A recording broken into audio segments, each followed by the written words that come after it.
53. Cela me fait du bien lorsque je parle avec vous. Si vous avez déjà été l'objet de ce témoignage, cela suppose que vous êtes en capacité d'aider les personnes par une écoute bienveillante. Et alors, ce n'est pas bien? Aussi. Surtout, ne changez rien. Essayons simplement ici de dépasser ce constat pour élargir ce sentiment, pour qu'il devienne actif auprès des personnes, qui trouvent du réconfort dans la présence et l'écoute qu'elles reçoivent.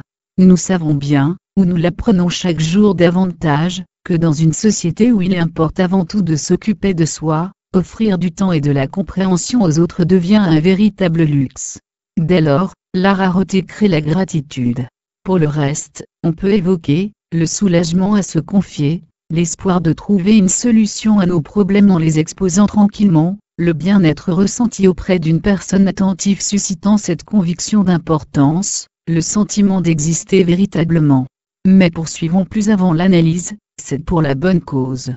Il se peut que ces qualités d'écoute permettent aux personnes qui, brisant le carcan de l'isolement psychique, et de l'appréhension consentent à se confier, de redécouvrir ou d'apprendre la nature véritable des relations humaines, celles qui tissent et entretiennent les liens indéfectibles de la compréhension et de la compassion. Détectant cela et profitant de cette aubaine, il conviendra de transmettre le message à la personne en demande lorsque, suffisamment réceptive, elle peut saisir l'essentiel. Le réconfort qu'elle éprouve émane de son être dès l'instant où elle lui permet de se manifester, en libérant le corps des tensions qui l'assaillent, en ouvrant toutes grandes les fenêtres de sa psyché.